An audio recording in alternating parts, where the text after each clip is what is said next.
दोस्तों हमारा next topic आता है बिग डाटा। ये भी काफ़ी इंपॉर्टेंट टॉपिक है। इसमें मेंस के अंदर भी क्वेश्चन आ सकता है आपके द्वारा। मेंस के अंदर में भी इसकी एप्लीकेशन वगैरह पूछी जा सकती है, या प्रीलिम के अंदर में छोटा सा क्वेश्चन आ सकता है कि which of the followings are the application of big data, और या इन कौन कौन से एरिया के अंदर में बिग डाटा को यूज़ किया जा सकता है। तो उस टाइप का क्वेश्चन आ सकता है, और इसका यूज़ ऑलमोस्ट हर एरिया के अंदर किया जा सकता है। तो उसके अंदर में चांसेस होंगे कि ऑल ऑफ द अबव उसका आंसर होगा, बिकॉज इसका यूज़ काफ़ी ज़्यादा एरियाज़ के अंदर किया जा सकता है।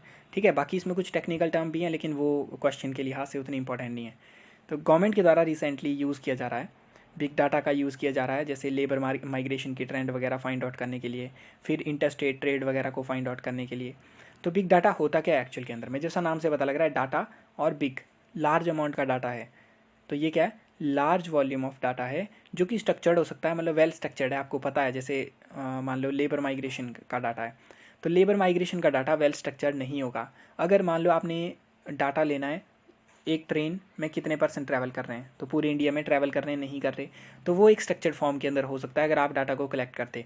या डाटा अनस्ट्रक्चर्ड फॉर्म के अंदर हो सकता है, जैसे लेबर माइग्रेशन। अब आप कैसे फाइंड आउट करोगे लेबर माइग्रेशन? आप देखोगे कितने परसेंट ट्रेन का यूज़ कर रहे हैं, कौन सी स्टेट से किस स्टेट को जाने के लिए ट्रेन का यूज़ कर रहे हैं, बसों का यूज़ कर रहे हैं। ठीक है, उसके अलावा उनके द्वारा जो एक पर्टिकुलर होम स्टेट का पर्सन होगा वो वहाँ पर जाके दूसरे प्लेस के ऊपर डेबिट कार्ड यूज़ कर रहा है, क्रेडिट कार्ड यूज़ कर रहा है, तो वो सब चीज़ें आप देखोगे इसके अंदर में। तो ये वेल स्ट्रक्चर्ड भी हो सकता है, अनस्ट्रक्चर्ड भी हो सकता है। लेकिन इसकी एक और कैरेक्टर जो है, फर्स्ट है ये लार्ज वॉल्यूम का होगा, दूसरा कैरेक्टर है बियॉन्ड द एबिलिटी, जो हमारा कॉमन जो कंप्यूटर होता है उसकी एबिलिटी के बाहर होगा इसको सॉल्व करना, इसको मैनेज करके एक अच्छा हमें नतीजे के ऊपर लेके आना। तो इसको हमें अच्छे से अगर इन्फर करना है, उसके लिए जो नॉर्मल हमारे कंप्यूटर यूज़ किए जाते हैं उसकी कैपेबिलिटी के बाहर होगा, इसीलिए इसको बिग डाटा बोलेंगे। तो जैसे इसके 4 हमारे कैरेक्टर होंगे। अगर इसका एग्जांपल हमने लेना है तो फेसबुक की बात करते हैं। फेसबुक के पास हमारे पास मिलियंस ऑफ सब्सक्राइबर हैं। मान लो 1 मिलियन सब्सक्राइबर उनके ऑनलाइन है जो फेसबुक यूज़ करते हैं। अब वो 1 सेकंड के अंदर में उसके अंदर में काफ़ी सारे मिलियंस ऑफ लाइक कर सकते हैं वो। ठीक है, लाइक कर सकते हैं, शेयर कर सकते हैं मिलियन बार, वो किसी पर्टिकुलर ऐड के ऊपर में रिस्पॉन्स कर सकते हैं। ठीक है, कमेंट करेंगे, ये सब चीज़ें जब वो करेंगे तो इतना सारा डाटा, मिलियंस के हिसाब से डाटा हमारा जा रहा है फेसबुक के पास में। तो अब ऐसा नहीं आप नॉर्मल कंप्यूटर अपना रखोगे और उसमें उसको प्रोसेस कर सकते हो। अगर आपने कोई हेल्पफुल पैटर्न फाइंड आउट करना है, जैसे कौन कौन से एरिया के अंदर में कौन से पर्सन, कौन से एडवर्टाइज़र, कौन सा पर्सन कौन सी एडवर्टाइजमेंट कर रहा है, उसके ऊपर ज़्यादा रिएक्शन दे रहे हैं, पॉजिटिव दे रहे हैं, नेगेटिव दे रहे हैं, तो एक ट्रेंड आउट अगर आपने फाइंड आउट करना है एक्चुअल के अंदर में, तो वो आप नॉर्मल कंप्यूटर से फाइंड आउट नहीं कर सकते। उसके लिए आपको एक अच्छी कैपेबिलिटी का कंप्यूटर चाहिए। ठीक है, तो बिग डाटा क्या हुआ, बिग डाटा ये वाला डाटा हुआ जो हमने देखा, लाइक शेयर, फेसबुक, आप फोटो अपलोड कर रहे हो, वो बिग डाटा। और उसको उसका एक मीनिंगफुल कंक्लूजन लाने के लिए हम एक हैवी कंप्यूटर का यूज़ करेंगे जो कि फेसबुक यूज़ करेगी। सेम इंडिया के अंदर में भी अगर इंडिया हमें लेबर माइग्रेशन के लिए, हमें अर्बनाइजेशन के लिए पॉलिसी वगैरह बनानी है, तो हमारे पास लार्ज अमाउंट का जो डाटा है उसका यूज़ किया जाएगा हमारे द्वारा। तो बिग डाटा मतलब बड़ा, और डाटा काफ़ी लार्ज वॉल्यूम का डाटा है जो कि नॉर्मल कैपेसिटी से ऊपर है प्रोसेस करना उसको। तो बस ये इसकी पहचान है। उसके अलावा वॉल्यूम लार्ज साइज़ का हो सकता है। ये वेलोसिटी मतलब काफ़ी स्पीड से, जैसे फेसबुक के लाइक कमेंट वगैरह ये काफ़ी स्पीड से चेंज होते जा रहे हैं। ठीक है, इसमें वेराइटी होगी, डिफरेंट डाटा होगा। जैसे अगर फेसबुक की बात करते हैं, इंडिया का डाटा है, यूएस का, अदर एरियाज़ का, इंडिया में भी रीजनल लेवल का डाटा हमें देखने को मिलेगा। अलग अलग लोगों का डाटा, कुछ लाइक कर रहे हैं, कुछ फ़ोटो अपलोड कर रहे हैं, कुछ वीडियो अपलोड कर रहे हैं, कुछ वीडियो डाउनलोड कर रहे हैं, तो वो वेराइटी का डाटा प्लस वेरासिटी होगी, इसमें अनसर्टेनिटी होगी। जैसे ये कोई स्ट्रक्चर्ड वे में नहीं है फेसबुक का कि फेसबुक को पता है कि एक दिन के अंदर हमें 1 मिलियन लाइक आएंगे। फेसबुक को कुछ पता नहीं है कि लोग किस तरीके से बिहेव कर रहे हैं, तो उसमें वेरासिटी है, वो चेंज हो सकता है डाटा अनसर्टेन तरीके से। इसीलिए फेसबुक को अगर उनको अपने ट्रेंड को अपडेट रखना है, कि मतलब उनको जो उन्होंने मीनिंगफुल इन्फॉर्मेशन निकाली, उन्होंने इन्फॉर्मेशन निकाली कि आईफोन को काफ़ी सारे लोग नापसंद कर रहे हैं, तो अगर उसको अपडेट उन्होंने रखना है तो उनको वो बार बार जो डाटा है उसको प्रोसेस करना पड़ेगा। हो सकता है 2 घंटे पहले लोग ऐसा कर रहे थे, उसके बाद कुछ चेंज हुआ और ट्रेंड ऐसा शिफ्ट हुआ कि सब लोग आईफोन के बारे में बातें कर रहे हैं। तो ये सब चीज़ें हो सकती हैं। फिर आते हैं इसके यूज़ क्या किए जा सकते हैं। हर फील्ड में यूज़ किए जा सकते हैं इसके, मार्केटिंग में, एग्रीकल्चर के अंदर, मैन्युफैक्चरिंग में, सर्विस के अंदर में। आप ऐसी कोई सेक्टर वगैरह नहीं सोच सकते जिसके अंदर इसका यूज़ नहीं किया जा सकता। हर चीज़ में, पॉलिसी मेकिंग में, हेल्थ पॉलिसी के अंदर में, मतलब कुछ भी नहीं बचा जिसके अंदर नहीं किया जा सकता। जैसे इसके अंदर अगर आपने कस्टमर को टारगेट करना है, फेसबुक का एग्जाम्पल ले रहे थे, तो उनकी जितनी भी ट्रांजेक्शन है सोशल मीडिया पर, उसका डाटा, उसको यूज़ किया जा सकता है। आप ऑप्टिमाइज़ कर सकते हो अपनी प्रोसेसेस को। जैसे अगर आपने एक पर्टिकुलर प्लेस से एक पर दूसरे प्लेस के ऊपर आपने कुरियर लेके जाना है या सामान लेके जाना है, आपने लेके जाना है सी के पास में। नॉर्मल जो रूट है वो ये है, बी से होके जाता है, नॉर्मल रूट बी से होके जा रहा है सी के पास में। लेकिन अगर आपने मान लो अल्टरनेटिव रूट देखने हैं, 4 रूट हमारे पास हैं, तो आप क्या कर सकते हो, बिग डाटा का यूज़ कर सकते हो और उससे फाइंड आउट कर सकते हो कौन से रूट पे कम कंजेशन होगी।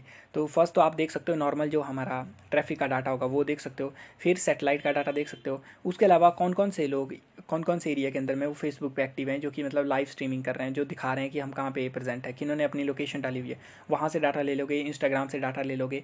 तो इस टाइप से आप अलग अलग एरिया से डाटा लोगे और उसको कोलैबोरेट करके पता करोगे कि कौन सा रूट जो है इसमें कम से कम कंजेशन है, तो उससे हम जल्दी पहुँच सकते हैं। तो वो काम किया जा सकता है इसके अंदर में। और इसके अंदर में हेल्थ केयर के अंदर में नए अगर कैंसर की क्योर, नई बीमारियों की क्योर अगर आपने फाइंड आउट करनी है, उसका लिए यूज़ किया जा सकता है। उसके लिए भी लार्ज अमाउंट ऑफ डाटा उसको प्रोसेस करना है। तो इसका सिंपल मतलब ये है कि लार्ज अमाउंट ऑफ डाटा है, उसको प्रोसेस करके कुछ मीनिंगफुल चीज़ निकालनी है, ठीक है। तो आप उसको किसी भी चीज़ में यूज़ कर सकते हो। इंडिविजुअल की परफॉर्मेंस को इंक्रीज़ करने के लिए यूज़ कर सकते हो।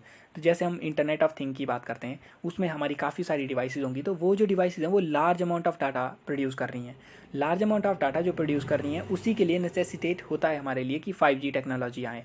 5G के लिए हमारे लिए नेसेसरी है कि एज कंप्यूटिंग आए, ठीक है। अब ये 5G और एज कंप्यूटिंग क्या कर रही है, लार्ज अमाउंट ऑफ डाटा आ रहा है। तो उस लार्ज अमाउंट ऑफ डाटा अगर काफ़ी सारी इंटरनेट ऑफ थिंग्स से आ रहा है, जैसे मान लो एक एरिया के अंदर में, एक दिल्ली सिटी के अंदर में जितनी भी ट्रैफिक लाइट्स हैं वो कम्युनिकेट कर रही हैं जितनी भी ऑटोनोमस कार हैं उनके साथ में, फिर वो आपस में बात करके मीनिंगफुल कनेक्शन बना के देगी।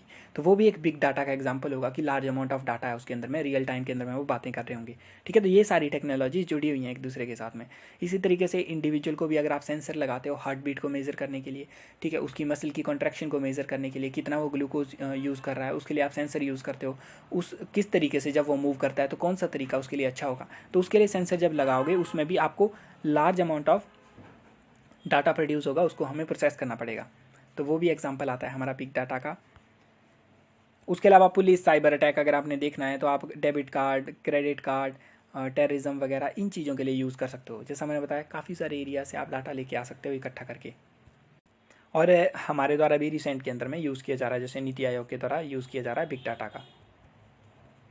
नेक्स्ट आता है इसके अंदर में डाटा माइनिंग। ये सिर्फ टर्म है, इसका मेन मतलब ये है कि आपने कोई भी रॉ फॉर्म ऑफ डाटा है, जैसे बिग डाटा है आपके पास में, बिग डाटा तो आपका रॉ फॉर्म के अंदर है, तो जब उससे आपने कुछ मीनिंगफुल इन्फॉर्मेशन एक्सट्रैक्ट करनी है, जैसे ट्रैफिक पैटर्न से आपने एक्सट्रैक्ट किया कहाँ पे कंजेशन ज़्यादा है कम है, उसको बोलेंगे डाटा माइनिंग। मतलब एक बहुत बड़े लार्ज सोर्स ऑफ डाटा से आपने कोई मीनिंगफुल डाटा खोज के बाहर निकालना है, तो उसको बोलेंगे माइनिंग। डाटा और उसकी माइनिंग, डाटा को हमने माइन करके, जैसे माइन करके मिनरल्स को निकाला जाता है अर्थ के ऊपर, उसी तरीके से डाटा को माइन किया जाएगा इसमें, ठीक है। और इसी का एक और नाम है नॉलेज डिस्कवरी इन डाटा। तो वैसे तो काफ़ी नॉर्मल सा नाम है, लेकिन अगर क्वेश्चन के अंदर आ गया नॉलेज डिस्कवरी इन डाटा किस चीज़ से रिलेटेड है, तो बिग डाटा से रिलेटेड है, डाटा माइनिंग से रिलेटेड है, ठीक है, दोनों से रिलेटेड है ये। लेकिन इस टाइप के टुच्चे क्वेश्चन नहीं पूछेगी यूपीएससी, बट ऐसे समझ सकते हैं ये, क्योंकि कोई टेक्निकल टर्म नहीं है। फिर आते हैं चैलेंज क्या है। चैलेंज है इनएफिशिएंट एंड इंफ्रास्ट्रक्चर।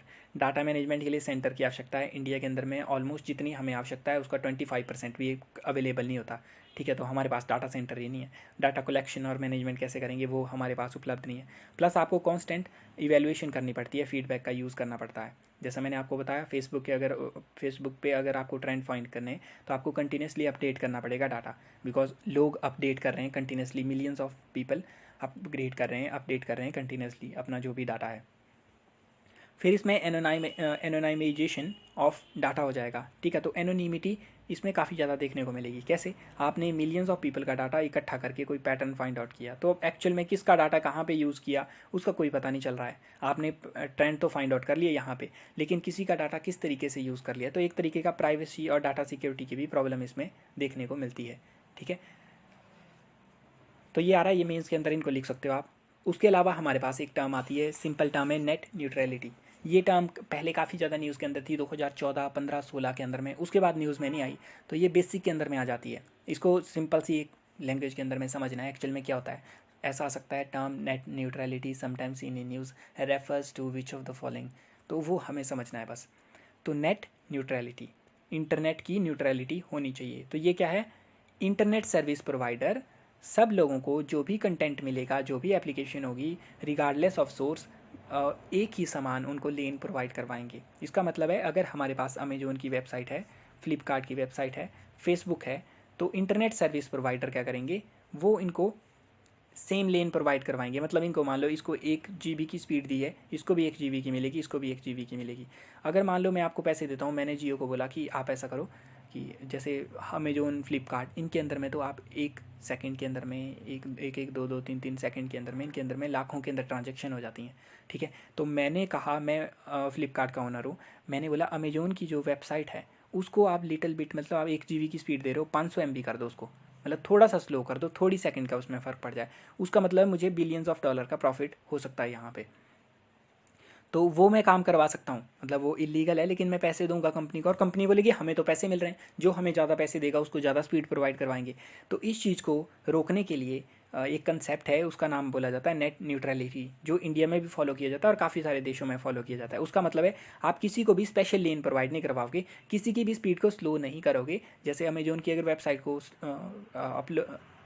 प्रोसेस होने के लिए अगर आप इसको ओपन कर रहे हो, तो इसको ओपन होने के लिए अगर 2-3 सेकंड की देरी लगती है तो उसका काफ़ी ज़्यादा बेनिफिट होता है फ्लिपकार्ट को, ठीक है। तो वो सब चीज़ें आपके द्वारा नहीं की जाएंगी, किसी के लिए भी आप ये काम नहीं कर सकते। अगर कोई बड़ी कंपनी है वो तो पैसे देके अपना काम करवा लेगी, छोटी कंपनीज तो उसमें मारी जाएंगी। छोटा स्टार्टअप है कोई, उनका तो कुछ भी नहीं बचेगा। अगर ये बड़ी कंपनी ये बोलती है मुझे एक्स्ट्रा स्पीड चाहिए और ये एक्स्ट्रा स्पीड ले लेती है अपनी वेबसाइट के लिए, तो आप तो यहाँ पे छोटी कंपनी तो बचेगी भी नहीं उसमें कंपटीशन में। तो इसी को बोला जाता है नेट न्यूट्रलिटी, सभी लोगों को इक्वल लेन्स मिले यहाँ पे, ठीक है। किसी को भी, जैसे यहाँ पे क्या किया जा रहा है, स्लोअर लेन दे दी गरीबों को और फास्टर लेन दे दी, जो ज़्यादा पैसे पे करेगा उसको फास्टर लेन दे दी इंटरनेट पे, तो ज़्यादा स्पीड आएगी। तो इसके अंदर क्या करेंगे, कोई भी कंटेंट को आप ब्लॉक नहीं करोगे कि दूसरे का, कंपटीटर का कंटेंट आपने ब्लॉक कर दिया ना। थ्रॉटलिंग इसके अंदर में की जाएगी, मतलब आप ट्रैफिक को स्लोअर नहीं करोगे, स्पीड को स्लोअर नहीं करोगे उस पर्टिकुलर वेबसाइट के ऊपर में। कोई पेड प्राइटाइजेशन नहीं होगी, मतलब कोई पैसे देके ये नहीं बोल सकता कि आप हमें ज़्यादा स्पीड दे दो, फास्टर लेन प्रोवाइड करवाओ, ठीक है। मतलब जैसे यहाँ पे हमने देखा फास्टर लेन नहीं आप प्रोवाइड करवा सकते किसी को भी।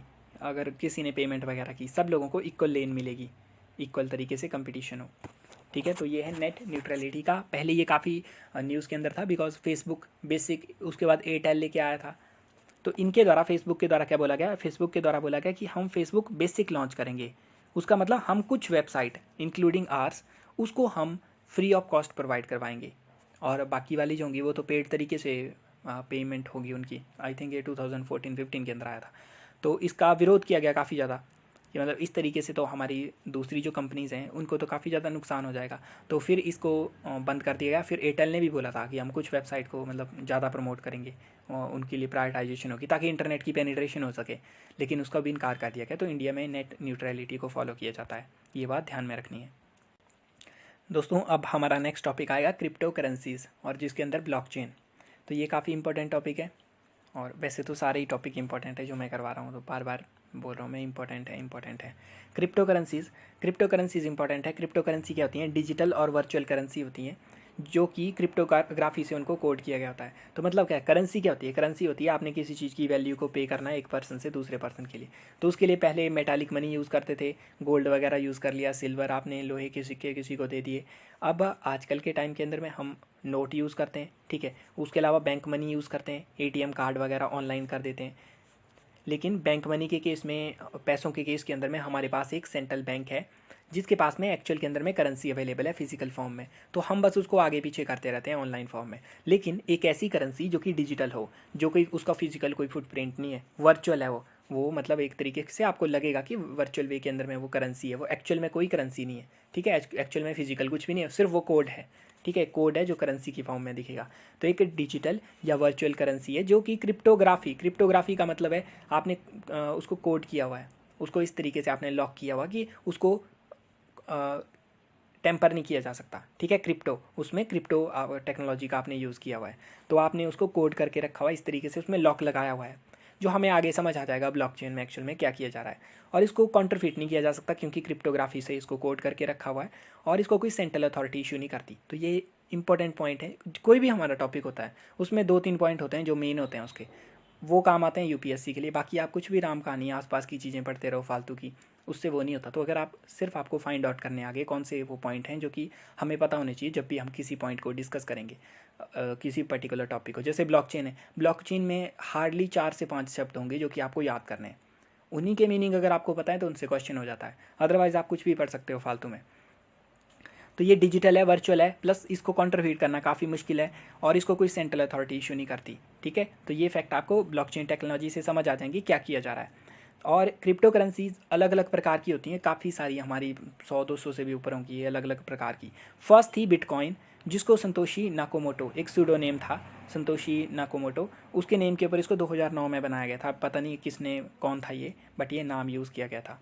तो बिटकॉइन सबसे पहली थी, आजकल और भी आ गई हैं, जैसे लिटकॉइन है, Ethereum, name coin, PP coin. तो क्वेश्चन ऐसे भी आ सकता है, लिटकॉइन, इथेरियम, नेम कॉइन, या इतना सा Ethereum. Ethereum sometimes in news, coin से थोड़ा फिर पता लग जाएगा कि क्रिप्टो करेंसी की बात की जा रही है, लेकिन इथेरियम इस टाइप के नेम, या और भी इथेरियम आपने जान लिया, और 4-5 नेम ऐसे जो कि और फालतू के हैं, जैसे मैंने बोला बहुत ज़्यादा नंबर के अंदर हैं ये करेंसीज। तो ये आई क्रिप्टो करेंसीज। फ़ायदा क्या आता है इनका? फ़ायदा ये आता है, फ़ंड ट्रांसफ़र कर सकते हो आप जब भी, जैसे मान लो नॉर्मल केस के अंदर में हम फ़ंड ट्रांसफ़र करते हैं, मैं कुवैत में काम करता हूँ, मैं जब फ़ंड ट्रांसफ़र करूँगा रेमिटेंसीज, तो मुझे पैसे देने पड़ते हैं उसके लिए, वो चार्जेस उसके हाई होते हैं, तो मेरा थोड़ा सा परसेंटेज उस फंड का वो चला जाता है उसमें। ठीक है, जैसे मान लो इस केस के अंदर मेरा चला गया 16%, लेकिन यहाँ पे ट्रांसफ़र करोगे तो उसमें हार्डली, मतलब ऐसे 1% से भी कम का आपका कमीशन कट के जाएगा। तो फ़ंड ट्रांसफ़र करने में काफ़ी अच्छे से कर सकते हो। इसको हैक नहीं किया जा सकता क्योंकि ये ब्लॉकचेन का यूज़ करके बना हुआ है, और इसको काउंटरफीट नहीं कर सकते क्योंकि ये ब्लॉकचेन टेक्नोलॉजी पे बना हुआ है। तो ये इसके फ़ायदे हैं कुछ, और इसके डिसएडवांटेज क्या है? इलीगल एक्टिविटी में यूज़ कर सकते हैं, बिकॉज ये एनोनीमस है, पता नहीं चलता एक्चुअल में कौन इसको ओन करता है। सिर्फ आपके पास में वॉलेट होना चाहिए, जैसा पेटीएम वॉलेट होता है, उसमें आपकी करेंसी आएगी, उसका कोई आईडी नहीं होगा आपका, मतलब उसमें कोई केवाईसी नहीं, आपने आधार कार्ड देना है। ठीक है, तो इसको इलीगल तरीके से यूज़ किया जा सकता है। वेरियस कंट्री ने अडॉप्ट करके रखा हुआ है बिटकॉइन को, कुछ रेगुलेशन लगाई हुई हैं लेकिन अडॉप्ट किया हुआ है, जैसे चाइना, साउथ कोरिया, जापान, और कुछ कंट्री तो अपनी क्रिप्टो करेंसी भी लेके आई है, जैसे पेट्रो वेनेजुएला की। तो ये फैक्ट इंपॉर्टेंट है, याद करना है। अगर बोला गया किसी भी कंट्री ने अलाउ नहीं किया हुआ है बिटकॉइंस को या क्रिप्टो करेंसीज को, तो वो फैक्ट गलत होगा। और दूसरा फैक्ट इसमें कि पेट्रो कौन सी कंट्री की करेंसी है, तो पेट्रो एक क्रिप्टो करेंसी है वेनेजुएला की। उसके अलावा एसओवी, सोवन, मार्शल आइलैंड, उनकी क्रिप्टो करेंसी है। ठीक है, मार्शल आइलैंड जो कि यूएस के आइलैंड है, तो वहाँ पे इस टाइप की करेंसी यूज़ की गई है, क्रिप्टो करेंसी सोवरन। और इंडिया की बात करेंगे, इंडिया क्रिप्टो करेंसी को लीगल टेंडर नहीं मानता। तो इंडिया नहीं मानता, हमारा सेंट्रल बैंक ये नहीं बोलता कि मैंने, मतलब हमने कोई भी ट्रांजैक्शन की हम गारंटी नहीं लेते, ये हम इसे लीगल टेंडर नहीं मानते। जब हम लीगल टेंडर किसी भी चीज़ को मानते हैं तो उसका मतलब सरकार उस चीज़ की गारंटी ले रही है, सरकार आपको बोल रही है कि आप ट्रस्ट कर सकते हो इस पर्टिकुलर चीज़ के ऊपर, और किसी भी ट्रांजेक्शन को सेटल करने के लिए इसका यूज़ किया जा सकता है। ठीक है, तो ये बोला जाता है लीगल टेंडर के अंदर सरकार के द्वारा। लेकिन इस केस में सरकार ने बोला ये लीगल टेंडर नहीं है। अब ये नहीं बोला इलीगल है, ये सिर्फ ये बोला कि हम इसकी कोई गारंटी नहीं लेते ट्रांजैक्शन के लिए, ये कोई मान्य नहीं होगा। अगर आपने ट्रांजैक्शन कर दिया और फिर दूसरा पर्सन, मतलब आपने कोई प्रोडक्ट वगैरह खरीदा, दूसरे पर्सन ने प्रोडक्ट नहीं सेंड किया, तो ये मतलब इंडिया के अंदर लीगल टेंडर नहीं है, तो आपका कोई केस कुछ नहीं बनेगा इसके अंदर में। तो ये जो था न्यूज़ के अंदर था, बिकॉज फाइनेंस मिनिस्टर के द्वारा रिसेंटली बोला गया कि जो भी कुछ क्रिप्टो करेंसी वगैरह, बिटकॉइन जैसी अदर चीज़ें हैं, उनके अंदर इन्वेस्ट मत करो, क्योंकि इनके अंदर वॉलेटिलिटी काफ़ी ज़्यादा होती है। एक टाइम आपको, जैसे मान लिया एक बिटकॉइन आपको 1,70,000 का मिल रहा है, और ये क्रैश होके ये आ सकता है कि मतलब आपको 5,000 का मिलेगा। तो आपने मान लो 1,70,000 का एक बिटकॉइन ख़रीद लिया, और उसके बाद में ये 5,000 रुपये का बिकेगा, तो आपकी हालत ख़राब हो जाएगी। और ऐसे ही 5,000 का खरीद के ये 1,70,000 भी पहुंच सकता है, क्योंकि इसमें कोई रेगुलेशन नहीं है कुछ भी। जैसे शेयर मार्केट होती है, उसमें रेगुलेशन होती है, तो शेयर मार्केट के अंदर शेयर का दाम अगर मान लो 10-20% ऊपर नीचे होता है, तो शेयर मार्केट को क्लोज़ कर दिया जाता है, उसको रोका जाता है। लेकिन इस केस में कोई भी इसमें सेंट्रल अथॉरिटी काम नहीं कर रही है। तो अब अगर हम ब्लॉकचेन के बारे में देखेंगे, ब्लॉकचेन के बारे में हम देखेंगे, ब्लॉकचेन क्या है? वो टेक्नोलॉजी है जिसके ऊपर बिटकॉइन बने हुए हैं, और ब्लॉकचेन पे सिर्फ बिटकॉइन नहीं बनते। ब्लॉकचेन का यूज़ आप काफ़ी सारे डाइवर्स एरिया में यूज़ कर सकते हो। ब्लॉकचेन को भी बिग डाटा की तरह हर एरिया के अंदर यूज़ कर सकते हो। तो ये क्या है? डिजिटल, मतलब डिजिटल है, वर्चुअल, और पब्लिक लेजर है, मतलब एक बुक है पब्लिक। इसको आप समझोगे आगे जब आपको समझ आएगा ढंग से। और ये रिकॉर्ड करता है हर ट्रांजेक्शन को, ब्लॉकचेन। और एक ट्रांजेक्शन इसमें अगर एंटर कर दी गई तो उसके बाद उसको इरेज या मॉडिफाई नहीं किया जा सकता। तो ऐसा इसके अंदर बोला गया। तो मतलब क्या मतलब हुआ इसका? पहले बोला इसके अंदर में ये डिजिटल है, पब्लिक लेजर है। ठीक है, तो एक बुक है पब्लिक। अब नॉर्मल केस में समझते हैं अभी क्या हो रहा है, और ब्लॉकचेन यूज़ की जाएगी तो क्या होगा। ठीक है, वही सेम करेंसी के लिए एप्लीकेबल होगा। अभी मान लो आपने एक घर परचेज़ करना है, तो आप क्या करते हो? ये हमारे पास में रजिस्ट्री ऑफिस है, आप जाओगे रजिस्ट्री ऑफिस के अंदर में, और आप उनको बोलोगे मुझे ये वाला घर परचेज़ करना है। अब ये घर तो मान लो 50 साल पुराना घर है, तो उस पर्सन के पास में रजिस्ट्री ऑफिस के अंदर में पूरी डिटेल होगी, कौन किस किस पर्सन के पास में ये घर था, कितने साल था। तो ये मान लो एक पर्सन के पास में, दूसरे पर्सन के पास में, तीसरे 3 पर्सन की डिटेल उसके पास में है, और उसके पास एक रजिस्टर है। इस ऑफिस के अंदर एक रजिस्टर रखा हुआ है। आप जब इसको परचेज़ करने के लिए जा रहे हो तो ये पर्सन उस रजिस्टर से निकाल के आपको बताएगा कि हाँ ये पिछला ओनर था इसका, इसने 3 साल रखा, पिछला जो ओनर था 2 वाला, नंबर 2 वाला, उसने इसको 20 साल तक रखा, और पहले वाला जो ओनर था उसने 10 साल तक इस घर को रखा। ये सब इन्फॉर्मेशन आपको दे दी। अब मान लो घर का दाम आपको बोला गया 10 लाख रुपये नॉर्मल केस में। एक और केस यहाँ पे मान लेते हैं जिसके अंदर में जो नंबर 3 वाला पर्सन था जिसने इसको रखा था, मान लो 10 साल जिसके पास में ये घर था, उस समय यहाँ पे एक सिलेंडर फटने का एक्सीडेंट हुआ, या मान लो यहाँ पे भूतिया घटना हुई, पैरानॉर्मल एक्टिविटीज़ हुई, ठीक है, ये घर के अंदर में आग लगी, ब्लास्ट हुए, तो इस टाइप की कुछ घटनाएं हुई जो कि मतलब जिसके कारण इस घर की जो वैल्यू थी, अब मतलब इस घर की वैल्यू ये 1 लाख रुपए में भी कोई नहीं खरीद रहा, आसपास के लोग कोई भी नहीं खरीद रहे 1 लाख के अंदर में भी, जिनको पता है थोड़ा बहुत इसके बारे में। लेकिन इस पर्सन ने, जो रजिस्ट्री ऑफिस है, इसने क्या किया, इसने 3 नंबर को मिटा दिया यहाँ से। इसने बोला इसने कभी परचेज़ किया ही नहीं, और इसने बोला 1 और 2 सिर्फ इन्होंने परचेज़ किया था, क्योंकि थर्ड वाले के साथ में कुछ एबनॉर्मल एक्टिविटीज़ हुई जिसके कारण जो मार्केट वैल्यू थी इस घर की वो लगभग 10 गुना कम आ गई, उससे नुकसान हो रहा था। तो एक्चुअल में इसने क्या किया, हाइड कर दी, उस ट्रांजेक्शन को ही हाइड कर दिया कि तीसरे वाले ने इसको लिया था या नहीं लिया था। तो अब थर्ड ये वाला जो पर्सन आएगा इसका तो बेवकूफ़ बन जाएगा, इसको क्या, इसके पास में क्या प्रूफ है, मतलब ये कुछ भी नहीं कर सकता इस केस के अंदर में। तो इस केस में क्या हो रहा था, एक सेंट्रल अथॉरिटी थी, एक सेंट्रल अथॉरिटी पूरा डाटा स्टोर करके रख रही थी हर ट्रांजेक्शन का। सेम काम होता है बैंक के अंदर में, बैंक एक सेंट्रल अथॉरिटी है, जैसे मान लो आरबीआई, वो एक सेंट्रल अथॉरिटी है, जो भी ट्रांजेक्शन जा रही है वो उनको पता है कहाँ से कहाँ पे ट्रांजेक्शन जा रही है, तो वो क्या कर सकते हैं, बीच में टेम्पर भी कर सकते हैं। मैं ये नहीं बोल रहा हूँ करेंगे, लेकिन अगर वो सेंट्रल अथॉरिटी है उसके पास में पूरा कंट्रोल है तो वो कुछ भी कर सकते हैं। सेम केस यहाँ पे सिंपल भाषा के अंदर में इसको समझो। अब जब ब्लॉकचेन आएगी तो क्या होगा, ब्लॉकचेन के अंदर में डिसेंट्रलाइज होता है। ये जो हमारा लेजर था, जो बुक थी, जो इसने जिस बुक में लिखा था 1 2 3, वो वाली जो हमारी बुक है वो पहले केस में सेंट्रल एक ही किताब थी वो, ठीक है, उसमें 1 2 3 लिखा था, वो एक ही किताब थी। दूसरे केस के अंदर में वो डिजिटल होगा, मतलब वो कॉपी के ऊपर तो लिखोगे नहीं, प्लस वो पब्लिक को अवेलेबल होगा। पब्लिक इन द सेंस कि जिन बंदों ने उसमें पार्टिसिपेट किया हुआ चेन के अंदर में, उन सबको वो अवेलेबल होगा। जैसे नंबर 1 ने जब उसको परचेज़ किया तो एक बुक बनी जिसके अंदर लिखा गया नंबर 1। नंबर 2 ने जब परचेज़ किया उसको तो एक बुक बनी जिसका नाम था नंबर 1+1, ठीक है, 1+1 उसका नाम था। नंबर 3 ने जिसके साथ पैरानॉर्मल एक्टिविटीज़ हुई, जब उसने परचेज़ किया तो वहाँ पे आपकी बुक के अंदर में क्या लिखा गया, 1 1 1, इनमें प्लस कर दिया, मतलब ये तीसरा बंदा है। तो अभी इस केस के अंदर में क्या होगा, जब नंबर 3 ने उसको परचेज़ किया तो जो पीछे वाला नंबर 2 और नंबर 1 था, इनके पास में डिटेल चली जाएगी कि इसको परचेज़ कर लिया गया है। इसका मतलब इनके पास में भी जो यहाँ पे 1 1 1 लिखा हुआ है, यहाँ पे भी 1 1 1 आ जाएगा, यहाँ पे भी 1 1 1 आ जाएगा, तो सिंक्रोनाइज हो जाएगा पूरा अकाउंट। अब इस केस के अंदर में क्या किया जाएगा, हर एक पॉइंट दूसरे पॉइंट से जुड़ा हुआ है, जो हर लास्ट के अंदर में 1 1 1 है, ये सब जुड़े हुए हैं आपस से। अगर आप एक भी 1 को, जैसे मान लो आपने 2 नंबर की ट्रांजेक्शन बीच में से हटानी है, नॉर्मल केस में तो आप बुक से उसको फाड़ के निकाल सकते थे, लेकिन इस केस के अंदर में ये सारी ट्रांजेक्शन एक दूसरे से जुड़ी हुई हैं और ये पब्लिक प्लेटफॉर्म के ऊपर अवेलेबल हैं। पब्लिक प्लेटफॉर्म मतलब ये नहीं पता लगेगा किसने किसको परचेज़ किया, वो बात नहीं की जा रही है, लेकिन पब्लिक प्लेटफॉर्म का मतलब कि ये डिसेंट्रलाइज है और इन सब के पास इन्फॉर्मेशन है। तो आप रजिस्ट्री ऑफिस के अंदर गए, रजिस्ट्री ऑफिस के अंदर में कोई भी किसी भी ट्रांजेक्शन को हटाया नहीं जा सकता। अगर मान लो नंबर 3 की ट्रांजेक्शन को हटाया जाएगा तो उसका मतलब होगा नंबर 2 और नंबर 1 की ट्रांजेक्शन को के ऊपर भी उसका इफेक्ट होगा, पीछे वाली। तो एक चेन बनी हुई है, पूरी ट्रांजेक्शन की। एक चेन का एक पार्ट को आप हटाओगे तो पीछे पूरे पे मैसेज चला जाएगा कि इस पार्ट को हटा दिया गया।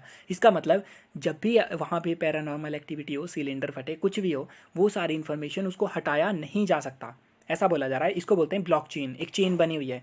तो क्या बोला गया, एक डिजिटल है, डिजिटल लेवल पे होगा, कोई फिजिकल बुक नहीं है। पब्लिक मतलब जितने पर्सन उसमें इन्वॉल्व हैं उन सब के पास में ट्रांजेक्शन के डिटेल होंगी। और लेज़र है, लेज़र का मतलब बुक, और रिकॉर्ड करता है हर ट्रांजेक्शन को, हर किस पर्सन ने घर खरीदा उस सब की ट्रांजेक्शन को रिकॉर्ड किया और सबको अपडेट आती है अगली ट्रांजेक्शन की।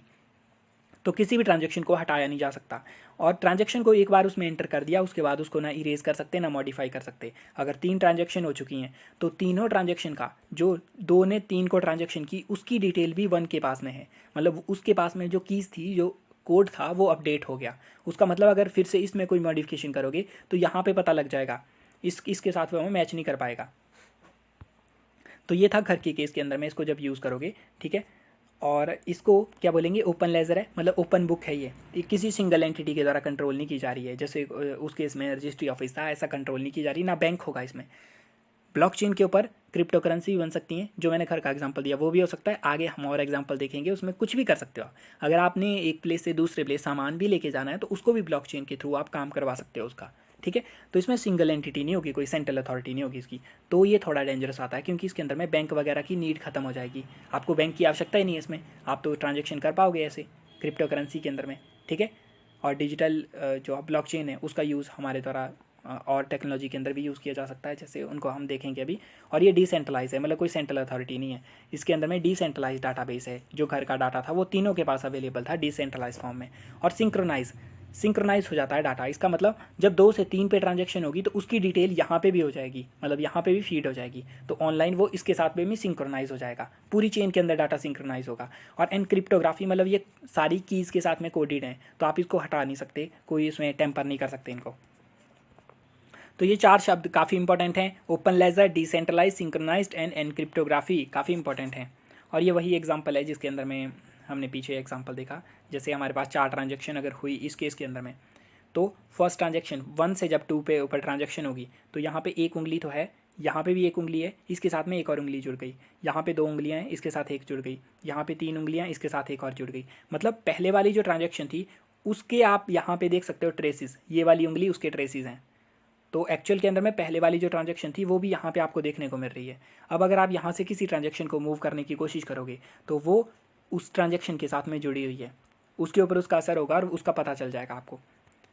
पहले वाले एग्जाम्पल से आई थिंक आपको क्लियर हो गया होगा। तो ये वाला एग्जाम्पल एक और देख लो।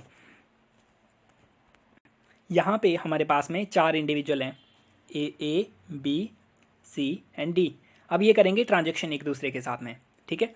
नॉर्मल केस ट्रांजेक्शन में इनको हटा दो, 2 मिनट के लिए इनको भूल जाओ।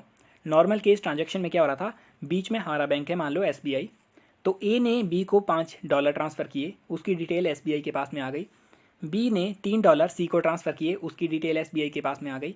सी ने डी को $2 ट्रांसफ़र किए, उसकी डिटेल भी हमारे पास में यहाँ पे अपडेट हो जाएगी, ठीक है। सी डी यहाँ पे $2 आ गया, यहाँ पे थोड़ा गलत लिखा है, $2 है यहाँ पे, ठीक है। तो SBI के पास में पूरी इन्फॉर्मेशन आ गई। ये है नॉर्मल केस के सिनेरियो, ठीक है। अब इसमें SBI के ऊपर कोई साइबर अटैक होगा तो इन्फॉर्मेशन को चुराया जा सकता है। लेकिन इस केस में, ब्लॉकचेन के केस में, इसको हटा दिया गया। ए ने बी को $5 ट्रांसफ़र किए, वो एक पब्लिक डिसेंट्रलाइज पब्लिक लेजर के ऊपर में अपडेट हुआ, ठीक है। वो ए के पास में अवेलेबल है। बी ने सी को ट्रांसफ़र किए, तो इसने $5 जो ट्रांसफ़र किए थे उसकी डिटेल ए के पास में थी। इसने बी ने सी को ट्रांसफ़र किए, उसकी डिटेल इसके पास है, लेकिन इसने $5 बी ने $5 ए से लिए हुए हैं, उसकी ट्रांजैक्शन की डिटेल भी यहाँ पे अवेलेबल है, ठीक है। और जो बी ने सी को जो ट्रांसफ़र किए उसकी डिटेल भी ए के पास में चली गई, मतलब सिंक्रोनाइज हो गया ये, ठीक है। यहाँ पे इसके पास में आया और सी ने जो भेजा वो भी इसके पास है। तो मतलब यहाँ पे 4 पार्टीज़ हैं और चारों पार्टीज़ के पास में डिसेंट्रलाइज वे के अंदर में स्टोर्ड है इन्फॉर्मेशन। अगर इस इन्फॉर्मेशन से $3 को अगर आप हटाना चाहो तो क्या होगा, यहाँ पे जो इन्फॉर्मेशन है आपको साइमल्टेनियसली इतने सारे एरिया से डिलीट करनी पड़ेगी, और जो कि इम्पॉसिबल है। तो इसको किया नहीं जा सकता किसी के द्वारा भी। तो ये तो करेंसी की बात है, जो हमने घर वाला एग्जाम्पल देखा उससे काफ़ी अच्छा आपको समझ आएगा, तो वो ध्यान में रखना। और इसमें क्या होगा, 2015 के अंदर में वर्ल्ड इकोनॉमिक फोरम ने बोला कि 2027 तक 10% जो हमारी वर्ल्ड की GDP होगी उसका डाटा स्टोर किया जाएगा ब्लॉकचेन की फॉर्म में।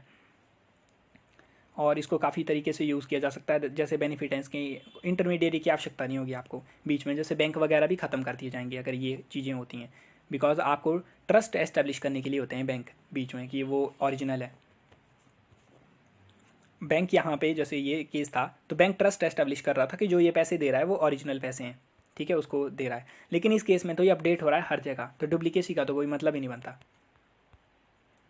ठीक है। रेमिटेंसेस काफ़ी कम कॉस्ट पे भेजे जा सकते हैं, हैक करना काफ़ी डिफिकल्ट है इसको। ट्रांसपेरेंट है ये, सप्लाई चेन को मॉनिटर कर सकते हो। आपने पेंट लेके जा रहे हो, आप कुछ और लेके जा रहे हो, फल फ्रूट लेके जा रहे हो, उनको मॉनिटर कर सकते हो। डिजिटल ID कार्ड हमारी ब्लॉकचेन के ऊपर स्टोर कर सकते हैं, आधार कार्ड को। डिजिटल वोटिंग के लिए, फिर रियल एस्टेट, लैंड, ऑटो, इन सब में यूज़ किया जा सकता है अलग अलग तरीके से। फूड सेफ्टी में यूज़ कर सकते हैं, टैक्स रेगुलेशन में, वेपन ट्रैकिंग, इक्विटी ट्रेडिंग। तो आप समझ लो बेसिक बात है, आपने ट्रस्ट एस्टैब्लिश करना है मार्केट के अंदर में और एक चेन बनानी है जो कि अनहैकेबल है, उसको हैक नहीं किया जा सकता, सिंक्रोनाइज हो जाती है वो, तो वो इसके द्वारा किया जा सकता है। और फल फ्रूट के अंदर भी मान लो ऑर्गेनिक फ्रूट है जो कि निकल रहा है असम से ऑर्गेनिक फ्रूट निकल रहा है, उसके ऊपर बार कोड लगा हुआ है। तो बार कोड अगर इन्फॉर्मेशन को ब्लॉकचेन पे स्टोर करेंगे तो बार कोड से आप देख सकते हो कि असम से गया वेस्ट बंगाल में, वेस्ट बंगाल के बाद में स्टेशन के ऊपर, मतलब जिस स्टेशन के ऊपर आएगा वहाँ पे इन्फॉर्मेशन अपडेट होगी। तो 1 2 3, अब इस इन्फॉर्मेशन को हटाया नहीं जा सकता बीच से, क्योंकि वो अपडेट होगी 1 के पास में भी। तो मतलब ऑर्गेनिक फ्रूट अगर आपको मिल रहा है या नहीं मिल रहा है, उसको भी अगर इन्फॉर्मेशन को ब्लॉकचेन पे स्टोर करते हैं तो ज़्यादा ट्रस्ट क्रिएट होगा पब्लिक के माइंड में। फिर ये घर वाला एग्जांपल देख लिया, आपके मेडिकल रिकॉर्ड को हम बना सकते हैं ब्लॉकचेन के ऊपर में। नॉर्मल केस के अंदर में मान लो आपको यहाँ पे हार्ट अटैक आया, ठीक है, फिर आपको शुगर भी है, उसके बाद आपको शुगर होगी, फिर आपकी टांग टूट गई, तो ये चेन के ऊपर अगर स्टोर है, ऐसा आप क्या कर सकते हो, आप बेवकूफ़ बना सकते हो अपने डॉक्टर का, ये शुगर वाली इन्फॉर्मेशन आप छुपा दोगे उससे कि मुझे शुगर है ही नहीं, या आप ये बोल दोगे मुझे शुगर उससे भी पहले से थी, मतलब आप इन्फॉर्मेशन को छुपा सकते हो। लेकिन अगर ब्लॉकचेन पे स्टोर होगी तो एक्चुअल में आप कुछ भी नहीं कर सकते। एक बार आपके डॉक्टर ने आपकी इन्फॉर्मेशन आपकी आपकी जो डिजिटल आईडी कार्ड है उसके ऊपर डाल दी, उसके बाद आप उसका कुछ नहीं कर सकते, आपको बताना ही पड़ेगा मुझे क्या प्रॉब्लम है। तो ये इंश्योरेंस कंपनीज़ के लिए काफ़ी मददगार होगा।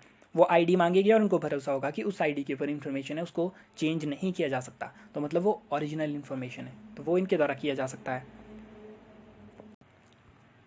फिर हमारा गवर्नमेंट की सब्सिडी सेंटर से जा रही है, स्टेट के पास में, लोकल बॉडीज़ के पास में, हर जगह ब्लॉकचेन का यूज़ किया जा सकता है, ताकि पता चले यहाँ से 100 रुपये गए थे तो यहाँ भी 100 ही पहुँचेंगे, क्योंकि इन्फॉर्मेशन अपडेट हो रही है हर प्लेस के ऊपर में। तो यहाँ पे अगर 1 रुपया पहुँचेगा तो पता लग जाएगा किसने कहाँ पे कितने पैसे खाए ब्लॉकचेन के थ्रू। ठीक है, तो ये इसके यूज़ है। नेक्स्ट वीडियो के अंदर में हम कंप्यूटर्स के बारे में स्टडी करेंगे। Thank you.